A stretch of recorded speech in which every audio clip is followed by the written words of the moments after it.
अल्लाह फरमाता है व इबादुर रहमानिल्लज़ीना यमशूना अलल अर्दि हौना। अल्लाह के खास बंदे वो हैं जो जमीन के ऊपर नर्म चाल चलते हैं, जो जमीन के ऊपर तकब्बुर नहीं करते, घमंड नहीं करते। अच्छा, यहां एक सवाल पैदा होता है। एक इंसान अच्छा कपड़ा पहनता है, नया जूता पहनता है, अब वो घर से बाहर निकला, उसका कपड़ा खूबसूरत है, उसका जूता खूबसूरत है। अब कोई दूसरा आदमी ऐसा मिल गया जिसका कपड़ा उतना अच्छा नहीं है, जिसका जूता उतना अच्छा नहीं है। अब जाहिर है, एक नेचुरल बात है, एक प्राकृतिक बात है, कुदरती बात है। जब आप अपने से कमजोर इंसान को देखेंगे, अपने से कमतर इंसान को देखेंगे, आपका कपड़ा कीमती है, आपका जूता कीमती है, तो आपके दिल और दिमाग में कहीं ये बात आ सकती है कि मैं इससे अच्छा हूं, मैं इससे खूबसूरत हूं, मैं इससे बेहतर हूं। तो क्या ऐसी थिंकिंग का पैदा होना, ऐसे विचार का दिमाग में आना, ऐसी सोच का दिमाग में आना, क्या यह भी तकब्बुर है? आइए एक हदीस पढ़ के सुनाता हूं। अल्लाह के नबी फरमाते हैं, जिस इंसान के दिल में जर्रा बराबर तकब्बुर होगा वो जन्नत में नहीं जाएगा। सहाबे किराम दहल गए, सहाबे किराम कांप गए। अल्लाह के रसूल, जर्रा बराबर जिसके दिल में तकब्बुर होगा, अहंकार होगा, घमंड होगा, गुरूर होगा, वो जन्नत में नहीं जाएगा। ऐ अल्लाह के नबी, हम में से हर इंसान चाहता है उसका कपड़ा अच्छा हो, हर इंसान चाहता है उसका जूता अच्छा हो, अच्छा जूता पहन के निकले, अच्छा कपड़ा पहन के निकले। अब किसी दूसरे को देख करके अगर अपने आप को बड़ा समझ लिया तो ऐ अल्लाह के नबी, ये तो बड़ा घाटे का सौदा है। एक जरा सा तकब्बुर पैदा होगा और इंसान जहन्नम में चला जाएगा। आपने फरमाया, ऐ मेरे सहाबा, तकब्बुर ये नहीं है कि इंसान अच्छा कपड़ा ना पहने, तकब्बुर ये नहीं है कि इंसान अच्छा जूता ना पहने। आपने फरमाया, इन्नल्लाह जमीलुन युहिब्बुल जमाल, अल्लाह ताला खूबसूरत है और अल्लाह ताला खूबसूरती को पसंद करता है। ये बड़ी प्यारी बात है। अल्लाह ताला खूबसूरत है, साहिबे जमाल है, अल्लाह जमील है और जमाल को पसंद करता है। कभी गौर कीजिए, अल्लाह ताला की कायनात कितनी खूबसूरत है। ज्यादा दूर न जाइए, आप अपने गांव में निकल जाइए, खेतों और खलियानों पे जाके देखिए, गंगा के किनारे जाके जरा देखिए सूरज के डूबने का मंजर, जरा किसी नदी और पहाड़ के करीब जाके देखिए, दुनिया की सारी खूबसूरती फेल है मेरे प्यारे साथियों, अल्लाह ताला के क्रिएशन की खूबसूरती, अल्लाह की कुदरत की खूबसूरती के आगे दुनिया की सारी खूबसूरती फेल है। अल्लाह खूबसूरत है और अल्लाह ने इस कायनात को बहुत खूबसूरत बनाया है। आप अच्छा कपड़ा पहने, अच्छा जूता पहने, इस्लाम को इस पर कोई आपत्ति नहीं है। अल्लाह ताला को कोई, अल्लाह ताला के नजदीक इसमें कोई हर्ज की बात नहीं। फिर तकब्बुर क्या है? अब तकब्बुर की परिभाषा, तकब्बुर की डिफिनीशन अल्लाह के नबी की जुबान से, अल्लाह के प्यारे नबी ने फरमाया, अल किब्रु बत्रुल हक़्क़ि व गम्तुन नास। तकब्बुर ये है कि तुम हक बात को कबूल न करो, सच्चाई को कबूल न करो। तुम्हारे सामने सच्चाई पेश की जाए, हक बात पेश की जाए और फिर भी तुम हक बात को कबूल न करो, ये तकब्बुर है। व गम्तुन नास, और तुम लोगों को हकीर समझो, लोगों को अपने से छोटा समझो, लोगों को के ऊपर अपने आप को ऊंचा समझो, सुपीरियर समझो, ये तकब्बुर है। और इस तकब्बुर को अल्लाह माफ नहीं करेगा।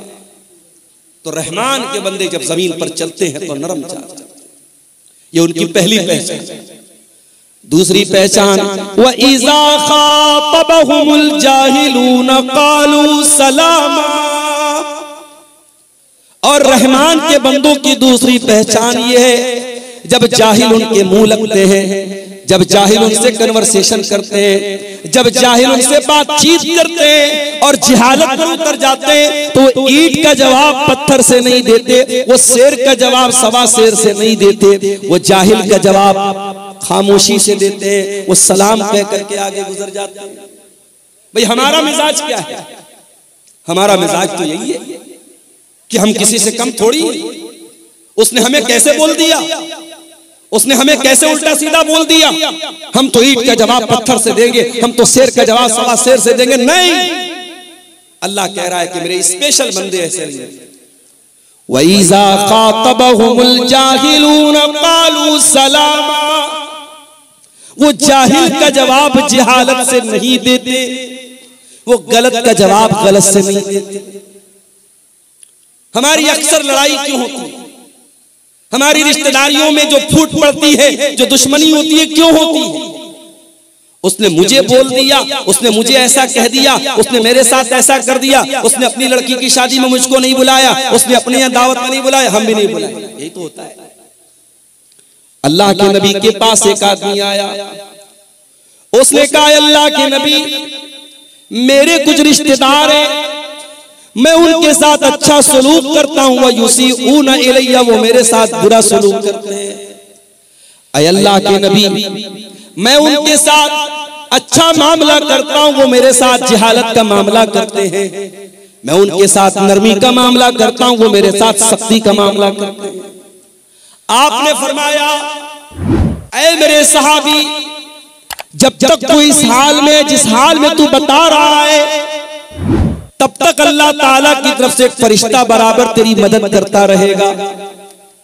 और जब तक तू ऐसा काम कर रहा है, तू अपने उन रिश्तेदारों के मुंह में जहन्नम की राख भर रहा है, जहन्नम की आग भर रहा है, क्योंकि वो तेरे नरमी के मुकाबले में सख्ती करके और तेरे एहसान के बदले बदसलूकी करके वो जहन्नम के हकदार बन रहे, लेकिन तू जन्नत में अपना ठिकाना बना रहा है। ये इस्लाम का अखलाक है मेरे भाई। अभी लखनऊ के अंदर क्रिसमस का त्योहार हमारे ईसाई मजहब के लोग मना रहे थे। उनके चर्च के पास दूसरे मजहब के लोग आए और वहां पे हुड़दंग मचाने लगे, बदतमीजी करने लगे। माफ कीजिए, हालांकि वो लोग मुसलमान नहीं थे, लेकिन ये बदतमीजी कि किसी दूसरे मजहब के त्योहार के मकाम पे जाकर अपने मजहब की का जो है प्रचार करना और वहां चीखना चिल्लाना, ये अखलाक के भी खिलाफ है और मानवता के भी खिलाफ है। आज मुल्क में नफरत का माहौल इस कदर बढ़ चुका है कि आज कभी मस्जिदों के सामने, कभी चर्च के सामने और कभी किसी दूसरे मजहब की इबादतगाह के सामने जाकर इस तरीके की बदतमीजी की जाती है। इस्लाम के अंदर इस जहालत की कोई गुंजाइश नहीं। इस्लाम जाहिलों का मजहब नहीं है, इस्लाम बदतमीजी का मजहब नहीं है। इस्लाम अखलाक का नाम है, इस्लाम किरदार का नाम है, इस्लाम कैरेक्टर का नाम है। मेरे प्यारे साथियों, जाहिल का जवाब भी आपको जहालत से नहीं देना है, गाली का जवाब भी आपको गाली से नहीं। यहूदी बहुत बड़े कमबख्त थे, बहुत बड़े बदतमीज थे, गुस्ताख थे। यहूदी अल्लाह के नबी के पास आते हैं, अस्सलामु अलैकुम कहते हैं, लेकिन जरा सी जबान को घुमा लेते हैं और अस्सलामु अलैकुम कहने के बजाय वो अस्सलामु अलैकुम कहते हैं। देखिए, अरबी जबान बड़ी रिच जुबान है, बहुत रिच लैंग्वेज है। अस्सलामु अलैकुम की मीनिंग क्या है? तुम पर सलामती हो, तुम शांति से रहो, तुम समृद्धि से रहो, तुम खुश रहो। और अस्सलामु अलैकुम बोलो तुम मर जाओ। अरबी जबान इतनी रिच लैंग्वेज है कि एक लेटर खत्म हो गया, मीनिंग अपोजिट हो गई। अस्सलामु अलैकुम का मतलब तुम सलामत रहो और अस्सलामु अलैकुम मतलब तुम मर जाओ। यहूदियों ने अस्सलामु अलैकुम कहा, किसको?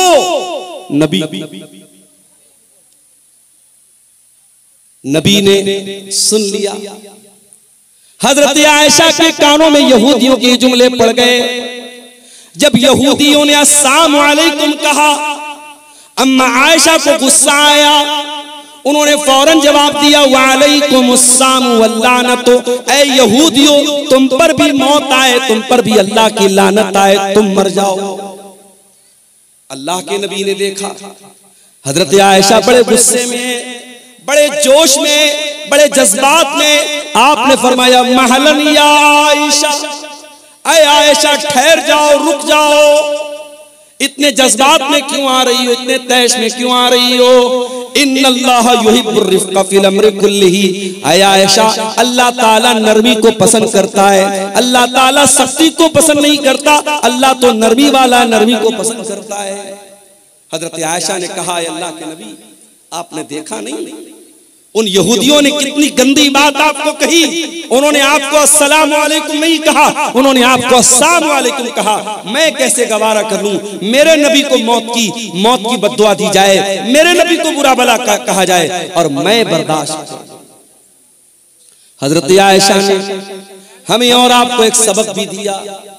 सबक ये दिया कि अगर आपके दिल में रसूल की मोहब्बत है और रसूल की गैरत है और आपके रसूल को बुरा भला कहा जाए तो आपको गुस्सा आना चाहिए, आपके जज्बात भड़कने चाहिए। अगर आपके जज्बात ठंडे पड़े हैं, आपके नबी को कुछ भी कह दिया जाए, आपके जज्बात पर कोई फर्क न पड़े, इसका मतलब कि आप बेगैरत हो चुके हैं, आपके अंदर रसूल के नाम की कोई गैरत नहीं।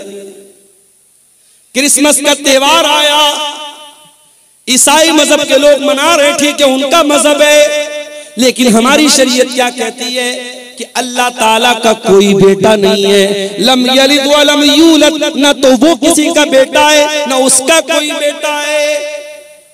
क्रिसमस मनाने वाला तो ये अकीदा रखता है कि आज के दिन अल्लाह ताला का बेटा पैदा हुआ है, नऊजुबिल्लाह। और मुसलमान बेचारा अपने आप को सेकुलर साबित करने के लिए और अपने आप को मानवतावादी साबित करने के लिए ये क्रिसमस की मुबारकबाद देता है और उसमें शामिल होता है।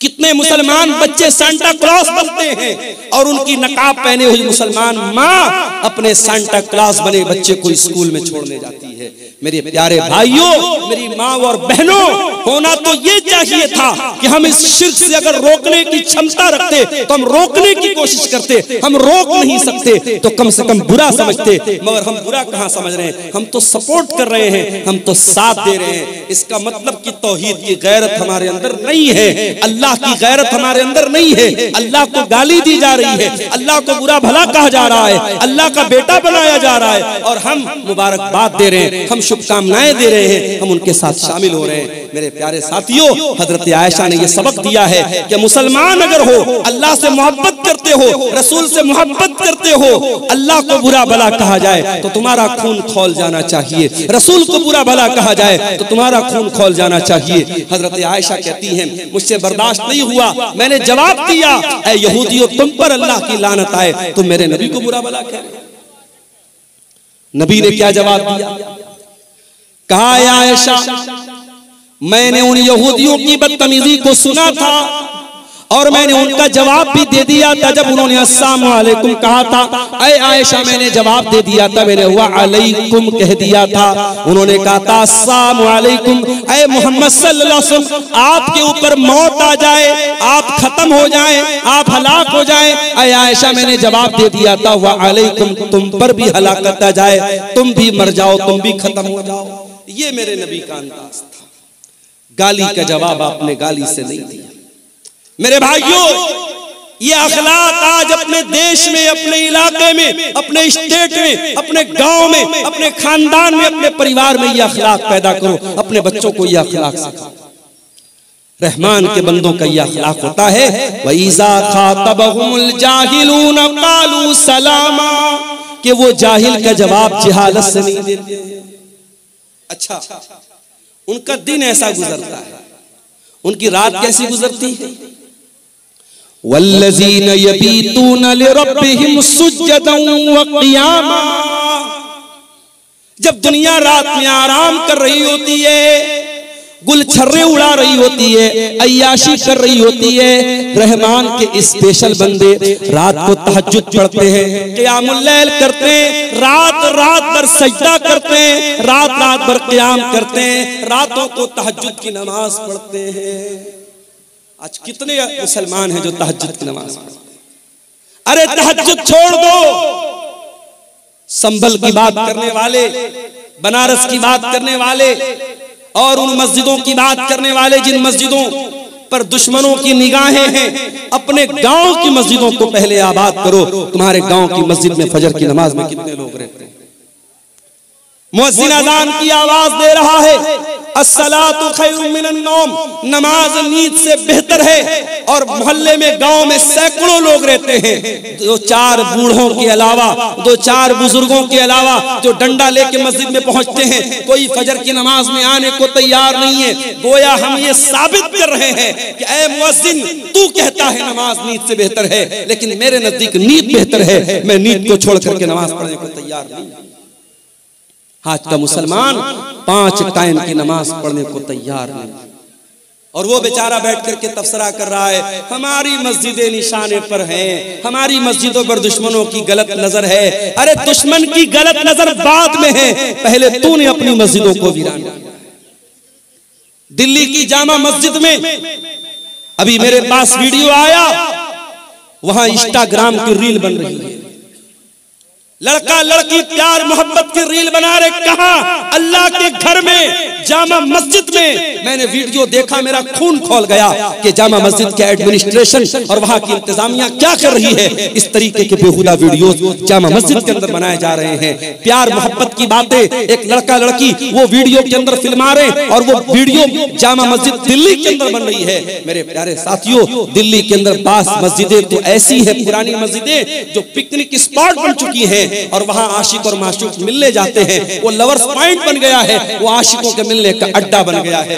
ये मुसलमान का हाल है। और वो बेचारा कह रहा है कि साहब हमारी मस्जिदों पर दुश्मनों की गलत नजर है। अल्लाह कह रहा है मेरे स्पेशल बंदे 5 टाइम की नमाज के तो पाबंद होते ही होते हैं। वल्लज़ीन यबीतून लिरब्बिहिम सुज्जदन व क़ियामा, वो रात रात भर सजदे में रहते हैं, वो रात रात भर क़ियाम में रहते हैं, वो अल्लाह की बारगाह में रोते रहते हैं, वो अल्लाह की बारगाह में तहज्जुद पढ़ते हैं, क़ियामुल लैल करते हैं। कल जुमा का दिन है, फजर की नमाज में आप मस्जिद में जाएंगे। अगर इमाम साहब को मसला मालूम है, सुन्नत का तरीका मालूम है, इमाम साहब पहली रकात में सूरह सजदा पढ़ाएंगे, दूसरी रकात में सूरह दहर पढ़ाएंगे। सूरह सजदा की तिलावत जब आप सुनेंगे, सूरह सजदा में ये आयत भी इमाम साहब तिलावत करेंगे। ततजाफा जुनूबुहुम अनिल मज़ाजी यदऊन रब्बहुम खौफन व तमा। मेरे नेक बंदे वो हैं जो अपने बिस्तर से अलग रहते हैं। रातों में लोग सोए रहते हैं, मेरे नेक बंदे अपने बिस्तर से अलग होकर अल्लाह की बारगाह में रुकू कर रहे होते हैं, अल्लाह की बारगाह में सजदा कर रहे होते हैं। मेरे नेक बंदे तहज्जुद पढ़ते हैं, मेरे नेक बंदे क़ियामुल लैल करते हैं। और एक बात आपको बोलता हूं, कभी कोई मसला फंस जाए, कभी जिंदगी में कोई प्रॉब्लम आ जाए, कभी कोई समस्या आ जाए, नुस्खा बताता हूं, नोट कर लो। 5 टाइम की नमाज की पाबंदी करो और तहज्जुद की नमाज के लिए मोबाइल पर अलार्म सेट करो। फजर की अजान 5 बजे हो रही है, रात में 3 बजे उठो और वजू करके 8 रकात तहज्जुद की नमाज पढ़ो, मैक्सिमम 8 रकात। अगर 8 रकात पढ़ने की ताकत नहीं तो 6 भी पढ़ सकते हो, 6 की ताकत नहीं तो 4 भी पढ़ सकते हो, 4 की ताकत नहीं तो 2 भी पढ़ सकते हो। मिनिमम 2 रकात, मैक्सिमम 8 रकात तहज्जुद की नमाज पढ़ो मेरे। और उसके बाद अल्लाह के सामने अपनी झोली फैला दो। आए अल्लाह, शादी को 8 साल हो गए, तेरा बंदा औलाद की नेमत से महरूम है। आए अल्लाह, मेडिकल चेकअप करा लिया, डॉक्टर्स की रिपोर्टें नॉर्मल हैं, डॉक्टर का इलाज दुरुस्त है। आए अल्लाह, मेरे मेरे मेरे घर में बच्चे की किलकारी नहीं गूंज रही है, मेरी बीवी की गोद सूनी है। आए अल्लाह, मुझे औलाद की नेमत से नवाज दे। मेरे प्यारे साथियों, ये तजर्बा और मुशाहदा जो उलमा का और नेक लोगों का रहा है वो मैं आपको बता रहा हूँ। तहज्जुद की नमाज में आप तहज्जुद की नमाज पढ़ने के बाद अल्लाह से वो चीजें मांगिए जो असंभव है, जो नामुमकिन है। अल्लाह ताला उस असंभव और नामुमकिन को भी इंशाअल्लाह मुमकिन बना देगा। तजर्बे और मुशाहदे की बात बता रहा हूं, क्योंकि वो वक्त ऐसा है मेरे प्यारे साथियों जब अल्लाह खुद आसमान दुनिया पर नाजिल होता है और अल्लाह खुद कहता है अपने बंदों से, मांगो मुझसे, मैं तुम्हारी पुकार को सुनूंगा, मुझसे मग़फ़िरत तलब करो, मैं तुम्हें माफ कर दूंगा, मुझसे सवाल करो, मैं तुम्हें दूंगा। अल्लाह देने के लिए उतरा है, अल्लाह दे रहा है। और मेरे प्यारे साथियों, हम इतने बदनसीब हैं, हम उस मुबारक वक्त को, उस अजीम घड़ी को हम उसको खो देते हैं। मेरे प्यारे साथियों, तहज्जुद की नमाज आपको बहुत कुछ ऐसा देगी जो आपको सोच के भी बाहर है, आपके तसव्वुर से भी बाहर है। अल्लाह कह रहा है मेरे स्पेशल बंदे रातों को तहज्जुद की नमाज पढ़ते। और आगे बढ़िए। अच्छा, तहज्जुद पढ़ते हैं इसका मतलब नेक लोग हैं। अब जब नेक लोग हैं तो उनको तो अपने आप पर एक खुशी होनी चाहिए कि साहब हम तो तहज्जुद पढ़ने वाले हैं, जन्नत तो हमारे बाप की होगी, जन्नत में तो हमारा रिजर्वेशन हो गया। नहीं, तहज्जुद पढ़ने के बावजूद अल्लाह के अजाब से डरते रहते। वल्लज़ीन यक़ूलूना रब्बना स्रिफ़ अन्ना अज़ाब जहन्नम इन्ना अज़ाबहा कान गरामा इन्नहा साअत मुस्तक़र्रन व मुक़ामा। रहमान के खास बंदे तहज्जुद की नमाज पढ़ते हैं, रात रात भर जागते हैं, लेकिन फिर भी अल्लाह से दुआएं करते हैं कि ऐ परवरदिगार तू जहन्नम के अजाब से हमको बचा ले। इन्ना अज़ाबहा कान गरामा, जहन्नम का अजाब तो चिमट जाने वाला है, जहन्नम का अजाब तो चिपक जाने वाला है, जहन्नम का अजाब तो छोड़ने वाला नहीं है, जहन्नम की अजाब तो जान छोड़ने वाला नहीं है। आज 2-4 लाख रुपये हमने मस्जिद में दे दिया, 2-4 लाख रुपये हमने मदरसे में दे दिया, कोई जलसा करा दिया, कोई मस्जिद बनवा दी, कोई यतीमों की मदद कर दी, तो हम उतने ही पर बड़े फख्र से, बड़े गुरूर से हम अपने आप को समझते हैं कि साहब हमने तो बहुत बार तीर मार लिया, अब तो जन्नत हमारे बाप की हो गई। नहीं मेरे प्यारे साथियों, ये बहुत ही खतरनाक किस्म का तकब्बुर है कि इंसान अपनी नेकियों को, अपने नेक अमाल को अपनी नजात के लिए फाइनल समझे कि हाँ मैंने नेकी कर ली तो मेरी नजात हो गई। इंसान को नेकी करके भी डरना चाहिए, पता नहीं अल्लाह ताला ने उसकी नेकी कबूल की है कि नहीं। हजारों साल पहले जब इब्राहिम अलैहिस्सलाम ने खाने काबा को बनाया था, उनका बेटा इस्माइल भी अपने बाप के साथ खाने काबा को बना रहा था। दोनों बाप बेटे खाने काबा को बना रहे थे और बाप बेटे क्या दुआ कर रहे थे, कुरान बाप बेटों की दुआ को बयान कर रहा है। व इज़ यरफ़उ इब्राहीमुल क़वाइद मिनल बैति व इस्माइल रब्बना तक़ब्बल मिन्ना इन्नका अंतस समीउल अलीम। ऐ परवरदिगार, इब्राहिम दुआ कर रहे हैं, उनका बेटा इस्माइल दुआ कर रहा है, ऐ परवरदिगार हम बनाने को तो खाने काबा बना रहे हैं, ऐ अल्लाह हम तेरा घर बना रहे हैं, हम मस्जिद बना रहे हैं, लेकिन ऐ अल्लाह हमको पता नहीं हमारा ये अमल कबूल होगा कि नहीं होगा। रब्बना तक़ब्बल मिन्ना इन्नका अंतस समीउल अलीम, ऐ अल्लाह तू हमारी इस नेकी को कबूल फरमा ले, तू दुआओं को सुनने वाला है, तू दिल का हाल जानने वाला है। नेकी के बाद इंसान को चिंता होनी चाहिए कि हमारी नेकी अल्लाह ताला के स्वीकार हुई कि नहीं हुई, अल्लाह ताला के कबूल हुई कि नहीं हुई। रहमान के बंदे तहज्जुद पढ़ते हैं और फिर भी दुआ करते हैं कि ऐ अल्लाह हमें जहन्नम के अजाब से बचा ले। इन्ना अज़ाबहा कान गरामा, जहन्नम का अजाब इंसान को चिपक जाने वाला है। गरामा का मतलब समझते हैं, अरबी जबान में जब कोई किसी से कर्जा लेता है तो जो कर्जा वसूलने के लिए आता है उसके लिए अरबी में गराम का लफ्ज इस्तेमाल होता है। जाहिर है कि अगर आपने किसी से कर्जा लिया है तो बार बार आपके घर पे आएगा, आपको छोड़ेगा नहीं आपसे जब तक पैसा नहीं ले लेगा।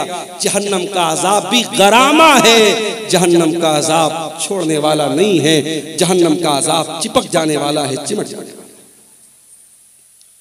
अल्लाह ताला हम सब की हिफाजत फरमाए। इन्नहा साअत मुस्तक़र्रन व मुक़ामा, जहन्नम बड़ा ही बुरी जगह है, बड़ा ही बुरा ठिकाना है। और आगे बढ़िए, रहमान के बंदों का अखलाक आपने देख लिया, रहमान के बंदों की नमाज आपने देख ली, रहमान के बंदों की दुआ आपने देख ली।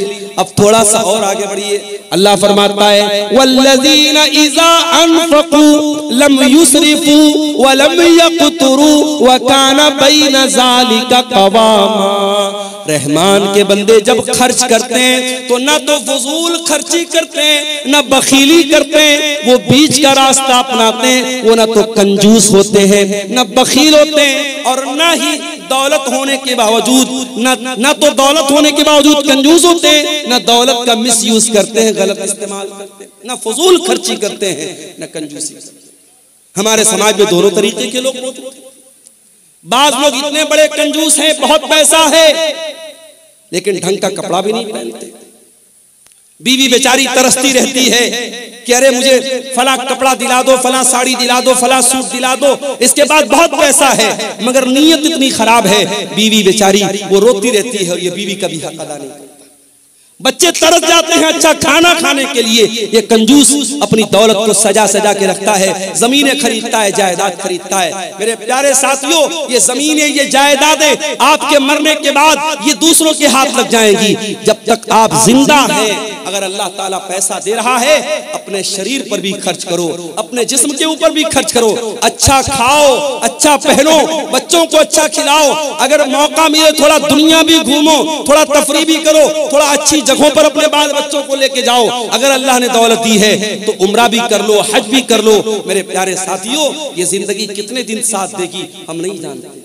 हम नहीं जानते हैं कब कौन सी बीमारी आ जाए, हार्ट अटैक आ जाए, और कब इंसान मर जाए, हम नहीं जानते। मेरे प्यारे साथियों, अभी 4-5 दिन पहले बनारस में मैं बाइक पर जा रहा था। बनारस में वो टैक्सी चलती है, बाइक वाली टैक्सी, उस पर मैं जा रहा था। एक गैर मुस्लिम नौजवान था, बाइक चला रहा था। मेरी आदत है बाइक पर बैठता हूँ जब इस तरीके की बाइक पर, तो पूछता हूँ जो चलाने वाला होता है कि भाई क्या नाम है, कहाँ के रहने वाले हो।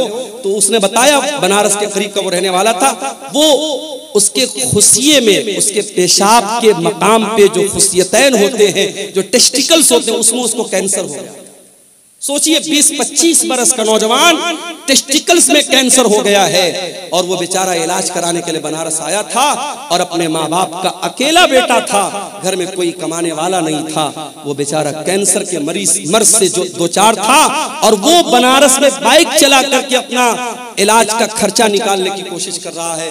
उसकी हालत देख करके मेरे भाइयों मुझे बड़ा तरस आया, और मैं सोचने लगा कि सोचो ये इंसान जो इस कदर खतरनाक बीमारी में मुब्तला है, ये भी बेचारा बाइक चला रहा है सिर्फ इसलिए ताकि 4 पैसे आ जाएं और मेरे इलाज की में आसानी हो जाए।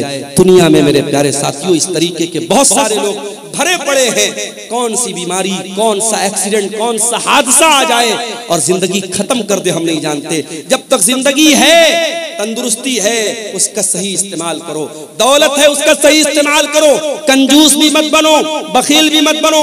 बीवी का हक अदा करो, बच्चों का हक अदा करो। अच्छा खाओ, अच्छा पहनो, अच्छे मकान में रहो, अल्लाह की नेमतों का फायदा उठाओ। और इसका यह मतलब भी नहीं है कि आपकी इस्तिताअत 10,000 का मोबाइल लेने की है, लेकिन आप लोन पर और EMI पर आप लाख रुपए का आईफोन ले रहे हैं। ताकत 10,000 का मोबाइल लेने की है, मगर लोन पर और EMI पर आप क्या ले रहे हैं? 1 लाख रुपए का आईफोन ले रहे हैं। ये मेरे प्यारे साथियों, जितनी बड़ी चादर हो, इंसान को पैर उतना ही फैलाना चाहिए। न फजूल खर्ची करना इस्लाम में सही है, न बखीली करना इस्लाम में सही है। आज जलसा होता है, सोशल मीडिया पर जलसों के बारे में कितनी बातें होती हैं। खासतौर से सीमांचल के जलसों के बारे में लोग बोलते हैं बड़ी फजूल खर्ची होती है। कभी कोई इस पर क्यों नहीं चर्चा करता? ठीक है, जलसों में जो खराबियां हैं उसको हमें दूर करना चाहिए, इस पर भी तो चर्चा होनी चाहिए कि सीमांचल में पूरे इंडिया में मुसलमान शादियों में कितना पैसा पानी की तरह बहाता है। उत्तर प्रदेश की 2 शादियां अभी हाल ही में करंट में मेरे सामने आई। सिद्धार्थ नगर में शादी हुई, मुसलमान लड़का बारातियों पर पैसा लुटा रहा है और 20 लाख रुपया उसने बारातियों पर नोटों की गड्डियां उसने उड़ा दी। 20 लाख रुपया उसने पानी की तरह बहा दिया। मेरठ में एक शादी हुई और दुल्हे को ससुराल से 2.5 करोड़ रुपए मिलते हैं, और दुल्हा अपनी साली को घड़ी पहनाने का जो तोहफा देता है, जिसको घड़ी की पहनाई बोलते हैं, वो तकरीबन 11 लाख रुपए देता है। मौलवी साहब को निकाह पढ़ाने का 11 लाख रुपया दिया जाता है। क्या ये इसराफ नहीं है? क्या ये फजूल खर्ची नहीं है? अपने नाम के लिए, अपनी शोहरत के लिए, अपने आप को प्रसिद्ध करने के लिए और मशहूर करने के लिए आज मुसलमान पैसा पानी की तरफ बहाता है। मेरे प्यारे साथियों, अल्लाह क्या इसका भी हिसाब देना पड़ेगा। पैसा कहां से आया और पैसा कहां खर्च किया। आप ये कह करके पल्ला नहीं झाड़ सकते मेरा पैसा था, मेरी मर्जी थी, मैं जहां चाहे खर्च करूं। नहीं, अल्लाह आपसे पूछेगा ये पैसा हमने तुझे दिया था, ये दौलत हमने तुझे दी थी, तुझे बताना पड़ेगा तूने पैसा कहां से आया और ये पैसा तूने कहां खर्च किया। वल्लज़ीना इज़ा अनफ़क़ू लम युस्रिफ़ू व लम यक़्तुरू व कान बैन ज़ालिका क़वामा। रहमान के खास बंदे जब पैसा खर्च करते हैं, जब दौलत खर्च करते हैं, न फजूल खर्ची करते हैं, न बखीली करते हैं। व कान बैन ज़ालिका क़वामा, वो बीच का रास्ता अपनाते हैं। और आगे बढ़िए, वल्लज़ीना ला यदऊन मअल्लाहि इलाहन आखर वला यक़्तुलून अन-नफ्स अल्लती हर्रमल्लाहु इल्ला बिल हक़्क़ि वला यज़नून। और रहमान के खास बंदे तीन बड़े बड़े पापों से अपने आप को बचाते। तीन महापाप है इस्लाम में, तीन बड़े बड़े गुनाह है इस्लाम की नजर में। सुन लीजिए इसको। वल्लज़ीना ला यदऊना मअल्लाहि इलाहन आखर। रहमान के खास बंदे अल्लाह के साथ किसी को शरीक नहीं करते, वो शिर्क नहीं करते। उनका हाथ अगर उठता है अल्लाह के सामने उठता है, वो सजदा करते हैं तो अल्लाह की बारगाह में सजदा करते हैं। वो किसी कब्र पे सजदा नहीं करते, किसी मजार पे सजदा नहीं करते, किसी पत्थर के बुत के आगे सजदा नहीं करते। वो लाल काले पीले धागों को मुश्किल कुशा नहीं समझते। आप क्या बोलिए। इसी कटिहार के इलाके में मैंने देखा अहले हदीस का घर है, शेरशाबादी का घर है, और घर में उसने क्या लगाया है, दुकान और मकान की खैर बरकत।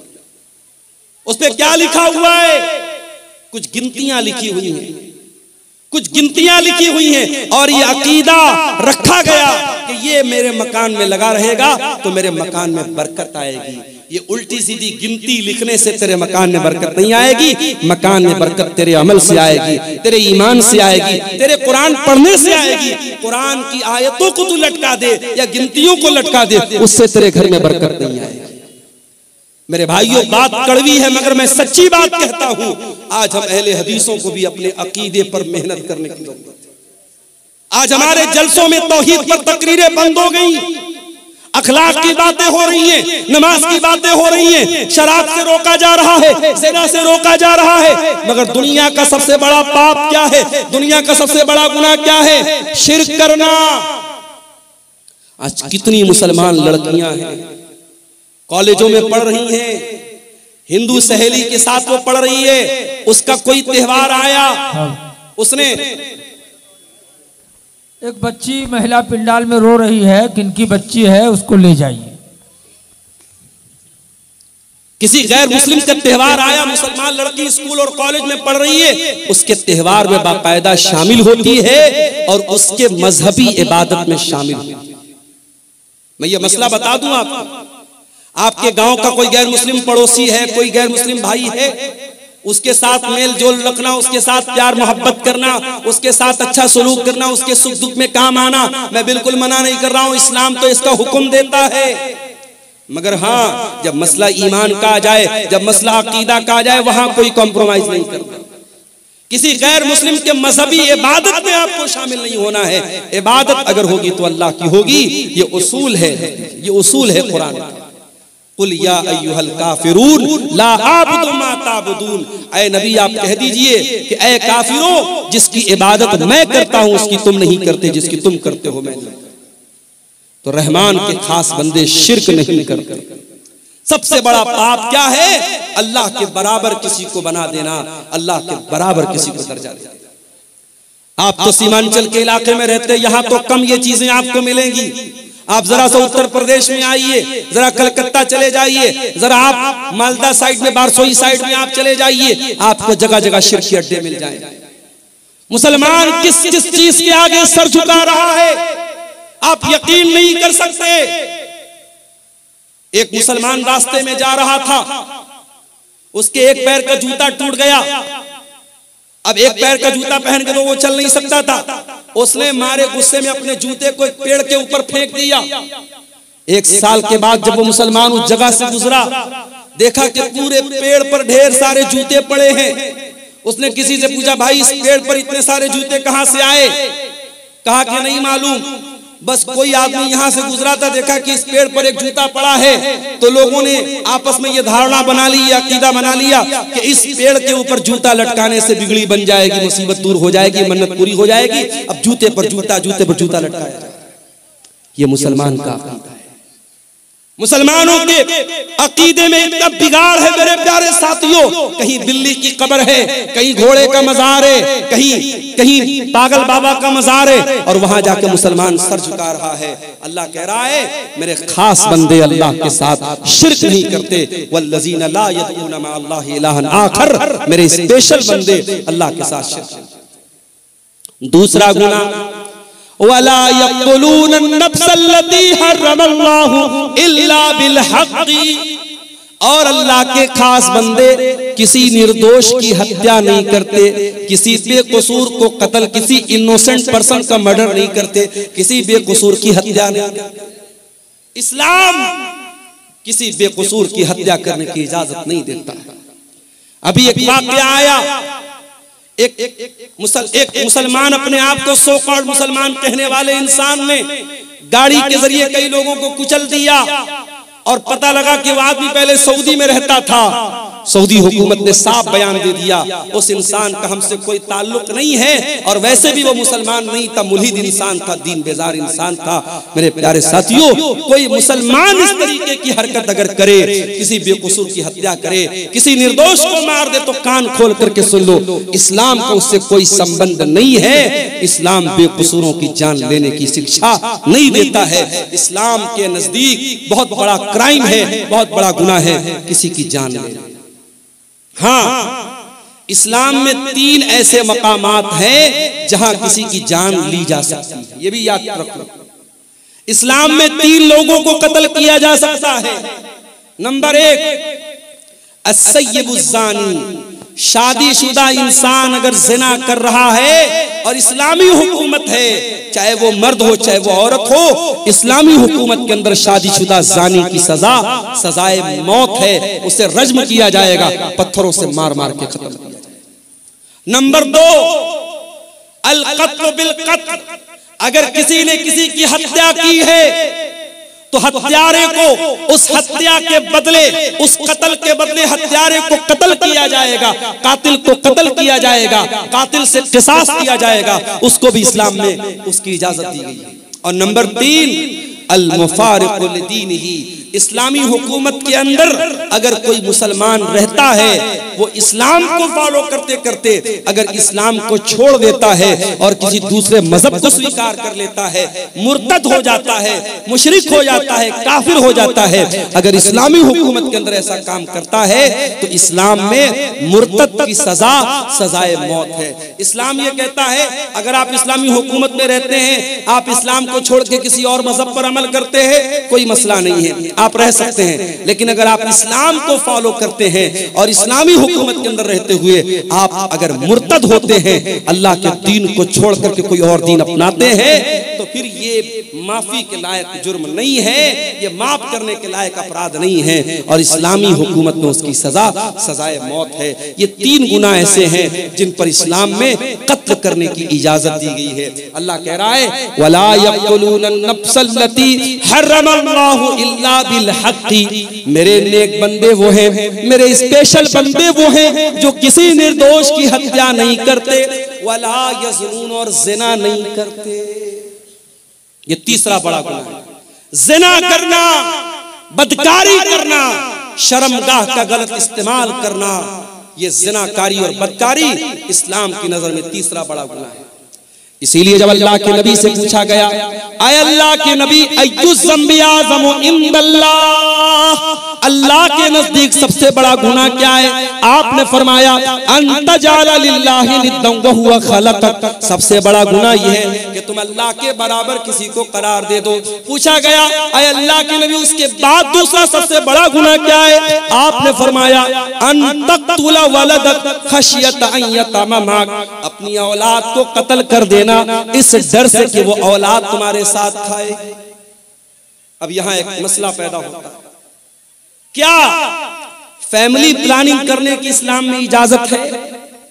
2 लड़के हैं मेरे, अभी मैं तीसरा लड़का नहीं चाहता, अभी 2 लड़कों को पालना मेरे लिए मुश्किल हो रहा है, तीसरा लड़का मैं नहीं चाहता, तीसरी औलाद नहीं चाहता, क्या फैमिली प्लानिंग कर सकता हूं? यह बड़ा ही नाजुक मसला है।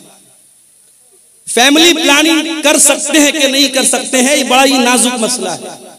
उसमें अगर आप बच्चे की पैदाइश और बच्चे के मां के पेट में वजूद में आने से पहले के जो तरीके हैं जिसमें हमल न ठहरे, अगर वो तरीके आप अपनाते हैं तो उसकी गुंजाइश मौजूद है। अगर आप कोई परमानेंट ऐसा जैसे नसबंदी हो जाती है, ये गलत है, या बगैर किसी मजबूरी के औरत का ऑपरेशन करा दिया जाए, ये गलत है। अगर वक्ती तौर पर और आरजी तौर पर अगर हमल न ठहरे, इसके लिए कोई तदबीर अपनाई जाए, उसकी गुंजाइश तो मौजूद है। मगर एक बार अगर प्रेगनेंसी वजूद में आ गई, हमल वजूद में आ गया, अब उसके बाद उसको डिस्ट्रॉय करना, उसको एबॉर्शन करना, उसको खत्म करना माँ के पेट में, मेरे प्यारे साथियों, ये औलाद का कत्ल है और ये उस जान का कत्ल है और इसका हिसाब आपको देना। हाँ, अगर कभी ऐसा हो गया कि हमल ठहर गया और औरत की सेहत और उसकी तंदुरुस्ती इस लायक नहीं है कि वो बच्चे को जन्म दे, क्या है ये? चांदी की का पायल किसी अल्लाह की बंदी ने, किसी हमारी बहन ने ये दिया है। इस मस्जिद का चंदा है, मदरसे का, ईदगाह के लिए, अच्छा ईदगाह के लिए दिया है। अल्लाह ताला इस बहन के इस चंदे को कबूल फरमाए। तो मेरे भाइयों, अगर प्रेगनेंसी ठहर गई है, उसके बाद जब तक बहुत ही क्रिटिकल केस ना हो और डॉक्टर्स का इस बात पर इत्तेफाक ना हो कि अगर ये हमल ठहरा और बच्चा हुआ, माँ की जान को खतरा हो जाएगा, उस अवस्था में, उस सिचुएशन में तो इजाजत दी जा सकती है। नॉर्मल हालात में अगर हमल ठहरा है, उसको कोई खत्म करता है तो ये भी औलाद का कत्ल है। अल्लाह के नबी फरमाते हैं, दूसरा बड़ा गुनाह क्या है? औलाद को कत्ल कर देना, इस डर से कि वो आपके साथ। और खबरदार, कोई ये ना सोचे अपनी औलाद को हम खिलाते हैं, नहीं। मैंने अपनी जिंदगी में तजर्बा देखा है। क्या हुआ? मेरी 3 बेटियां हैं। 2013 में शादी हुई, 14 में मेरी बड़ी बेटी पैदा हुई। मैंने जिंदगी में अपना तजर्बा मैं आपको बता रहा हूं, मैंने महसूस किया है। खास तौर से बेटी जब पैदा होती है, इंसान अपनी जिंदगी में, अपनी रोजी रोटी में, अपने कारोबार में, अपनी मईशत में बरकत महसूस करता है। औलाद अपना मुकद्दर लेके आती है। आप खबरदार ये मत सोचिए कि आप अपनी औलाद को खिलाते हैं। आपको भी खिलाने वाला अल्लाह है और आपकी औलाद को भी खिलाने वाला अल्लाह है। जी जी, हाँ। चंदा बहुत कम हुआ है, इसलिए शेख मोहतरम से गुजारिश है कि अच्छा, ठीक ठीक ठीक। मौलाना बंगला बोल पाएंगे थोड़े, एक आप तो सीख लें। मेरे भाइयों, मौजू तो जो मेरा चल रहा है उस पर मैं बात करूंगा और कर ही रहा हूं। आपने जैसा कि सुना, शेख तौहीद साहब ने भी बताया कि प्रोग्राम एक ईदगाह के चंदे के लिए हुआ है और मैं इसी इलाके में जानता हूं कि अल्लाह ताला ने इतना लोगों को दिल दिया है कि एक एक दिन में 20-20 लाख रुपए एक एक जलसे में चंदा उतरा है। तो आप थोड़ा सा दिल खोलिए, माओ बहनों से भी कहता हूँ, थोड़ा दिल खोल करके आप यहाँ पे अपना चंदा भेजिए। और हमारे बादशाह हुसैन सलफी साहब भी कलेक्शन इंशाअल्लाह करेंगे, या और जो भी उलमा चंदा करने वाले हैं वो आपके उस चंदे का ऐलान भी करेंगे और उसकी दुआएं भी करेंगे। आप इस काम में देर न कीजिए और जलसे के जिम्मेदारों से भी गुजारिश करें। साहब का टाइम नहीं है, मौलाना जर्जी साहब का टाइम होता चला ऐसा, इसलिए मौलाना हुसैन को टाइम नहीं दिया जाएगा, मौलाना जर्जी साहब ही को दिया जाएगा। अच्छा, इसलिए आप कुछ देर चंदा कर दें और कुछ फतवा भी आया हुआ है उसका जवाब देना। चंदा तो भाई हमारे बस का नहीं है। चलिए देखते हैं। ऐसे बोलते जाइए, इंशाअल्लाह देंगे। तो मेरे भाइयों, औलाद का कत्ल करना ये बहुत बड़ा गुनाह है। अल्लाह के नबी ने पूछा दूसरा बड़ा गुनाह क्या है? आपने फरमाया अन तक़तुला वलदक खशियता यतमा माक, अपनी औलाद को कत्ल कर देना इस डर से कि वो तुम्हारे साथ खाएगी। औलाद को हम नहीं खिलाते, अल्लाह खिलाता है, बात याद रखिए। नहनु नर्ज़ुकुहुम व इय्याकुम, तुमको भी खिलाने वाले हम हैं, तुम्हारी औलाद को खिलाने वाले भी हम हैं। इस गलतफहमी में मत रहना कि औलाद को हम खिलाते हैं। अल्लाह कह रहा है कि तुम्हारी औलाद को हम खिलाते हैं, तुम अपनी औलाद के रोजी के मालिक नहीं है। अल्लाह ताला ये 1000 किसी भाई ने चंदा दिया है, अल्लाह इस चंदे को कबूल फरमाए।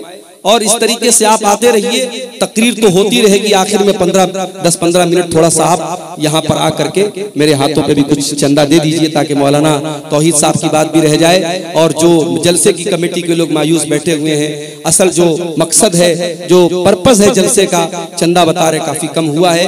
आप हजरात बहुत बड़ी तादाद में आए हैं, इतनी बड़ी भीड़ और इतना बड़ा मजमा अगर आए और ईदगाह जैसी पाकीज़ा जगह के लिए, जहां साल में इबादत होगी, ईद और बकरीद की नमाज होगी। और एक बार ये जमीन खरीद ली गई तो समझो जब तक वो जमीन रहेगी और नमाज पढ़ी जाती रहेगी, सवाब आपको मिलता रहेगा। परमानेंट आप सदका करके इंशाअल्लाह जाएंगे सदका जारिया, तो जरूर आप इसमें हिस्सा लें मेरे प्यारे साथी। देखिए आप हजरात मौलाना का हाथ पर दे और दुआ ले लीजिए। मौलाना मुसाफिर आदमी है, 2000 रुपए से आए हैं, इसलिए उनके हाथ में दीजिए। इंशाअल्लाह उर्दू में भी दुआ देने में नेकी मिलेगी। और जलसा कमेटी के लोगों से गुजारिश है कि माँ बहनों के पिंडाल में चादर लेके जाए, जिनको जिम्मेदारी है। जो भी माँ बहनों के पिंडाल में भी, जेंट्स पिंडाल में भी चादर लेके जाए। तो अल्लाह के नबी से पूछा गया कि दूसरा बड़ा गुनाह क्या है? आपने कहा औलाद को कत्ल करना। फिर पूछा गया अल्लाह के नबी तीसरा बड़ा गुनाह क्या है? आपने फरमाया अंतुजानिया हलीलत जारिक, अपने पड़ोसी की बीवी के साथ जिना करना। जिना तो किसी भी औरत के साथ करना हराम है। पड़ोसी का जिक्र आपने खास तौर से इसलिए किया क्योंकि पड़ोसी के ऊपर भरोसा करता है। अगर कोई अपने पड़ोसी के साथ विश्वासघात करे, पड़ोसी के भरोसे का खून करे, तो ये डबल गुनाह है, ये गुनाह पर गुनाह है। इसलिए अल्लाह के नबी ने पड़ोसी का खास तौर से जिक्र किया। तो ये तीन बड़े बड़े गुनाह हैं। रहमान के खास बंदे न तो शिर्क करते हैं, न कत्ल करते हैं, न जिना करते हैं। और अल्लाह आगे क्या कहता है? वमन यफअल ज़ालिका यल्का सामा, और जो भी इंसान शिर्क करेगा, किसी निर्दोष की हत्या करेगा या ज़िना करेगा, वो बहुत बड़ी मुसीबत उठाएगा और बहुत बड़े गुनाह में पड़ जाएगा। युज़ाफ़ लहुल अज़ाबु यौमल क़ियामति व यख़्लुद फ़ीही मुहाना, और हमेशा वो जहन्नम की आग में जलता रहे।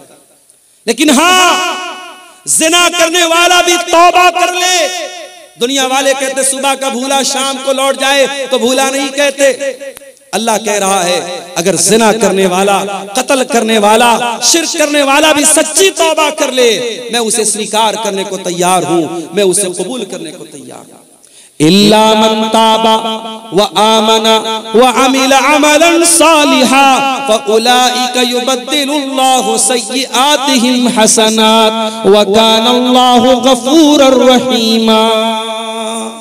जो तौबा करेगा, जो ईमान लाएगा और जो नेक अमल करेगा, अब तक जितना गुनाह किया गुनाह कर लिया, अब तक जितना गलत काम किया कर लिया, अब तौबा कर लिया और ईमान के रास्ते पर आ गया और नेक अमल कर लिया, तो अल्लाह क्या कहता है? हम ऐसे लोगों के गुनाहों को नेकी में बदल देंगे। अब तक जितने क्राइम किए, जितने गुनाह किए, जितने पाप किए, हम उनके पापों को, उनके गुनाहों को माफ कर देंगे और उसको ट्रांसफर कर देंगे नेकियों में। मेरे प्यारे साथियों, तौबा का एक तरीका ये भी है, इंसान नमाजें पढ़े, सदका खैरात करे, अल्लाह की राह में अपनी दौलत और अपने माल को खर्च करे।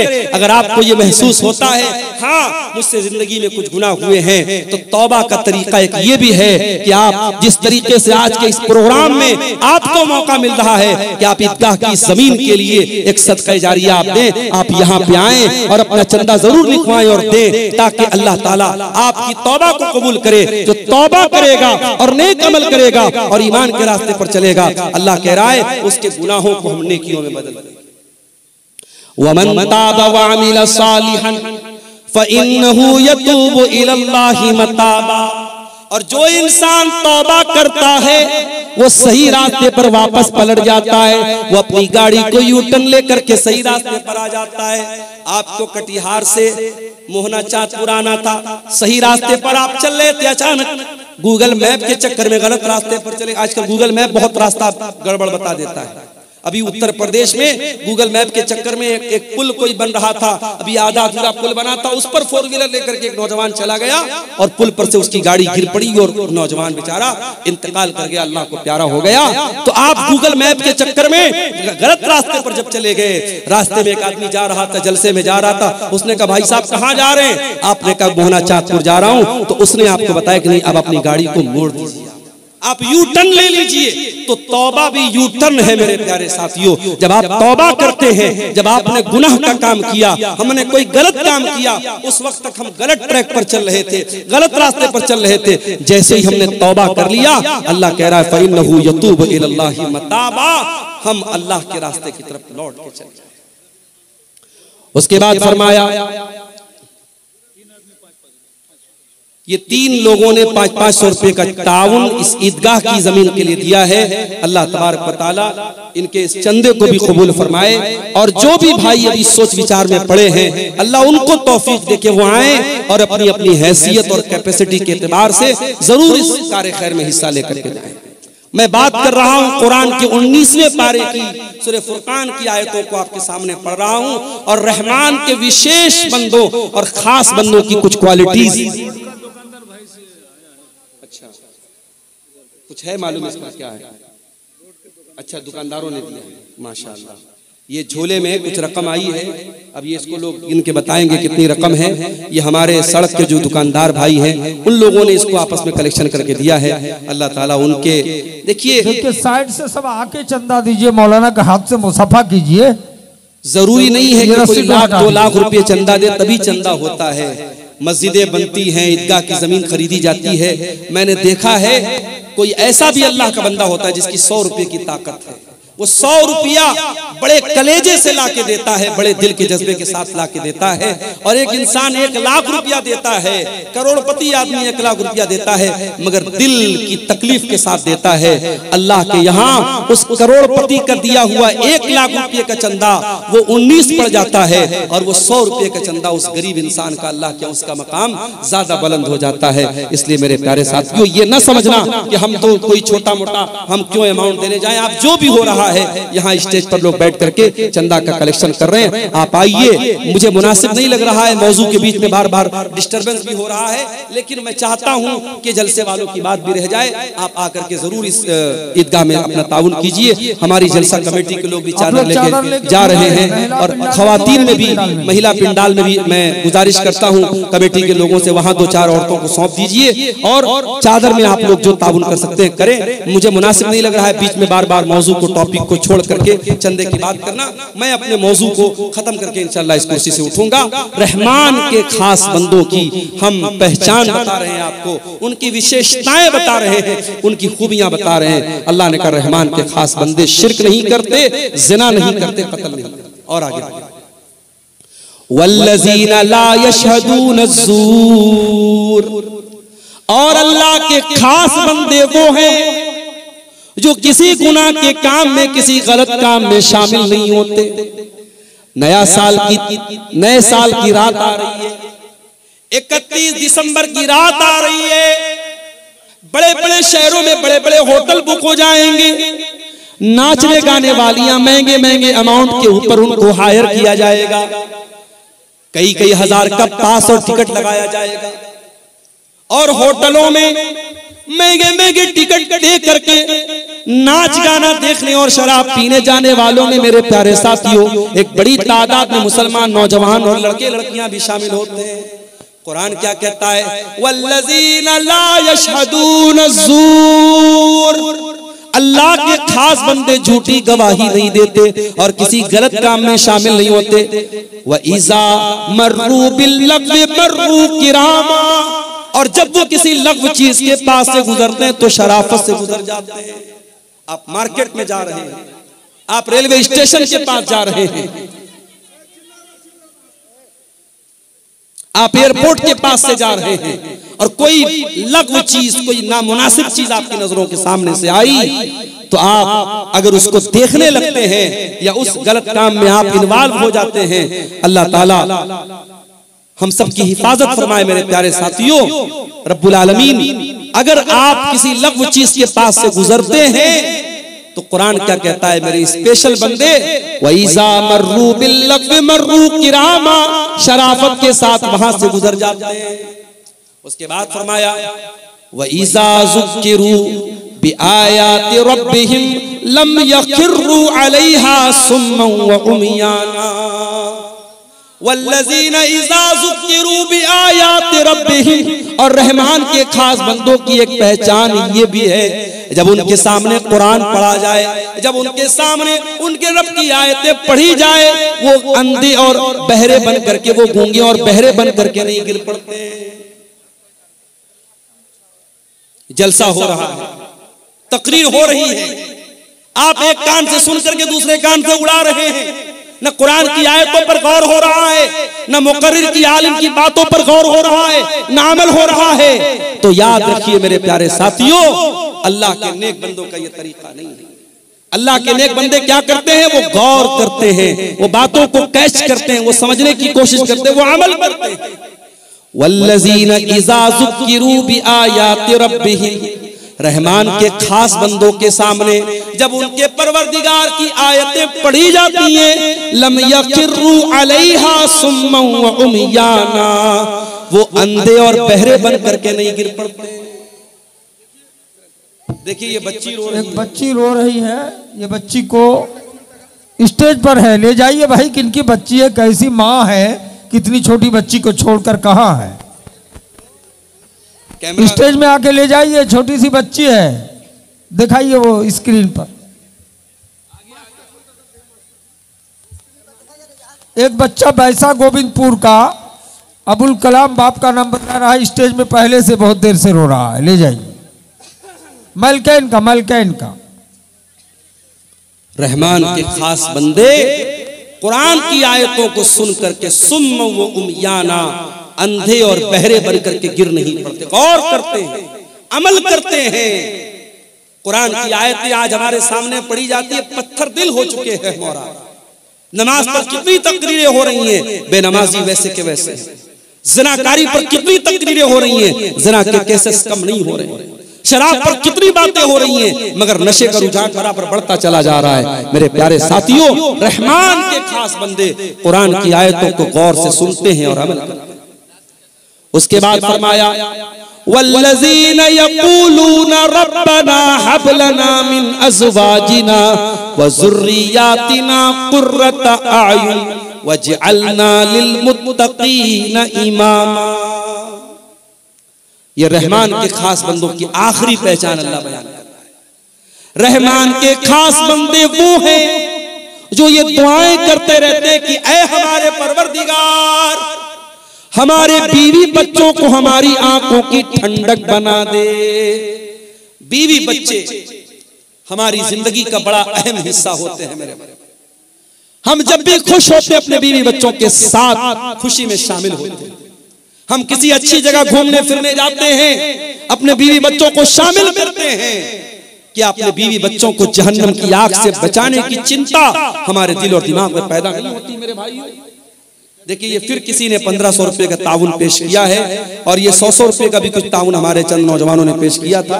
अल्लाह ताला इन तमाम चंदा देने वालों के चंदे को और दान देने वालों के दान को अल्लाह कबूल फरमाए। अल्लाह इनकी जायज मुरादों को पूरी फरमाए। ये सामने फोन पे का स्कैनर कोड भी, बार कोड भी लगा हुआ है, जगह जगह इन लोगों ने लगाया है स्टेज के बीच में। आप हजरात जो ऑनलाइन भी पेमेंट करना चाहें, जरूर इस ईदगाह की जमीन के लिए करते हुए जाएं। तो रहमान के खास बंदे अपने बीवी बच्चों के लिए दुआ करते हैं। अगर आपकी बीवी दीनदार नहीं है, आपका बच्चा अगर दीन पर नहीं है, तो कम से कम कुछ नहीं कर सकते। रजाकार हजरात से गुजारिश है कि 10 मिनट के अंदर हजरत मौलाना जर्जीस साहब इटावा उनको ले आए स्टेज में। 10-15 मिनट के अंदर मौलाना जर्जीस साहब को स्टेज में ले आए।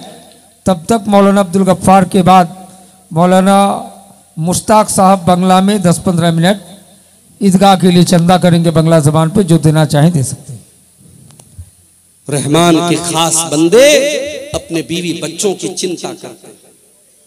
अपने बीवी बच्चों के कपड़े की चिंता तो हम सब करते हैं, बच्चों की दुनिया के फ्यूचर की चिंता तो हम सब करते हैं, लेकिन मेरे प्यारे साथियों, ये जमीन, ये जायदाद, ये रुपया, ये पैसा, ये जेवर, ये कपड़ा हमारे बीवी बच्चों की दुनिया में काम आएगा।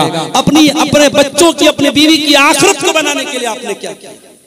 आज कितने लोग हैं, जवान बेटी उनकी पढ़ाई कर रही है कलकत्ता में, रांची में, पटना में, लड़की कहां जा रही है, क्या कर रही है, रातों में किससे मिल रही है, माँ बाप को कोई फिक्र नहीं है। वो तो बड़े फख्र से कहते हैं हमें तो अपनी लड़की के ऊपर भरोसा है। मेरे प्यारे साथियों, भरोसे के नाम पर आंख मूंद लेना और अपनी बेटियों को, अपनी नादान बेटियों को बुराई के अड्डों पे डाल देना, ये अक्लमंदी का सौदा नहीं है, ये फायदे का सौदा नहीं है। अपने बच्चों के अकीदे की फिक्र करो, अपने बच्चों की आखिरत की फिक्र करो। अल्लाह कह रहा है मेरे नेक बंदे दुआएं करते हैं, रब्बना हब लना मिन अज़वाजिना व ज़ुर्रियातिना कुर्रत आयुन, ऐ परवरदिगार हमारे बीवी बच्चों को हमारी आंखों की ठंडक बना दे, वजअलना लिल मुत्तकीना इमामा, और हमें तू मुत्तकियों का इमाम बना दे। मुत्तकी बनना कमाल नहीं है, मुत्तकियों का इमाम बनना कमाल है। ऐसे मुत्तकी बनो, पूरे गांव के लिए आइडियल बन जाओ, पूरे इलाके के लिए आइडियल बन जाओ। तुम्हारी फैमिली इतनी मुत्तकी बन जाए, तुम्हारी बीवी इतनी दीनदार हो, तुम्हारे बच्चे इतने दीनदार हो कि लोग मिसाल दे कि हाँ दीनदार ऐसे लोग होते हैं, मुत्तकी ऐसे लोग। इतनी सारी क्वालिटीज जिनके अंदर पैदा हो जाएं, अब अल्लाह ताला रिवार्ड क्या देगा, बदला क्या देगा, इनाम क्या देगा, पुरस्कार क्या देगा, जरा सुनिए। उलाइका युजज़ौनल गुरफता बिमा सबरू व युलक़ौन फीहा तहियतन व सलामा। अल्लाह कह रहा है इनको अल्लाह जन्नत में कमरा देगा। अल्लाह कह रहा है जन्नत में रूम देगा, कमरा देगा। अभी मुंबई का सफर करना है मुझे, मैं ऑनलाइन चेक कर रहा था कि ताज होटल में अगर एक दिन रात गुजारी जाए तो कितना अमाउंट आएगा। तो मैंने इंटरनेट पर चेक किया, बंबई का बहुत 5 स्टार होटल, बड़ा मशहूर होटल है ताज होटल, एक रात गुजारने का अमाउंट कितना आ रहा था, 50,000 रुपया। 50,000 रुपया एक रात का चार्ज है ताज होटल का, जो हमारे मुंबई शहर का बहुत 5 स्टार होटल है, बहुत बड़ा होटल है। लोग चाय पीने जाते हैं ताज होटल में, लोग बताते हैं 700-800 रुपए की एक चाय होती है। जब दुनिया के 5 स्टार होटलों की इतनी उनकी रौनक है कि एक रात का 50-50,000 रुपया चार्ज लोग देते हैं और वहां रात गुजारते हैं, तो सोचो मेरे भाइयों, जन्नत तो हमारे तसव्वुर और हमारे इमेजिनेशन से कहीं ज्यादा खूबसूरत है। और जन्नत के कमरे कैसे होंगे, और जन्नत के महल कैसे होंगे, और जन्नत के खाना पीना कैसा होगा, हम तो तसव्वुर भी नहीं कर सकते। अल्लाह कह रहा है ये क्वालिटीज अगर आपके अंदर पैदा हो जाएं, उलाइका युजज़ौनल गुरफता बिमा सबरू, ऐसे नेक बंदों को उनके सब्र का फल मिलेगा। अल्लाह उनको जन्नत में दाखिल करेगा और जन्नत में फरिश्ते उनको सलाम करेंगे, फरिश्ते उनको सैल्यूट करेंगे, खालिदीन फीहा, और वो जन्नत में हमेशा रहेंगे। हसनत मुस्तक़र्रम व मुक़ामा, और जन्नत बहुत ही बेहतरीन ठिकाना है और बहुत ही बेहतरीन जगह है। मेरे अजीजों, ये चंद बातें मैंने आपके सामने सूरह फुरकान के हवाले से, कुरान के 19वें पारे के हवाले से आपके सामने रखी है। रहमान के खास बंदों की पहचान, मैं चाहता हूं कि ये जो पहचान अल्लाह ताला ने बयान की है, इन पहचान और इन विशेषताओं को हम सब भी अपना लें, ताकि अल्लाह ताला ने जो रिवार्ड दिया है, जो बदला दिया है, अल्लाह ताला उन नेक लोगों में हमको भी शामिल फरमा दे। मेरे भाइयों, ये जाते जाते जो भाई इस ईदगाह के लिए ताउन करके जा रहे हैं, अल्लाह ताला इन भाइयों के इस चंदे और ताउन को भी कबूल फरमाए। और मजीद जो भाई अब तक पीछे रहे हैं, माँ बहनों से भी गुजारिश करता हूँ, मौलाना जर्जीस साहब थोड़ी देर में आएंगे, उसके पहले एक बेहतरीन तकरीर तो आप सुनेंगे। उसके पहले जो भी आप इस ईदगाह के लिए आप चंदा दे सकते हैं, ताउन दे सकते हैं, वो जरूर करके जाएं। हम अल्लाह से दुआ करते हैं, रब्बुल आलमीन अपने खास बंदों में, अपने रहमान तू अपने विशेष बंदों में हमको भी शामिल फरमा दे, और जिन बुराइयों से वो बचते हैं तू हमें बचने की तौफीक अता फरमा, और जो नेक अमाल वो करते हैं वो नेक अमाल तू हमें सबको करने की तौफीक अता फरमा।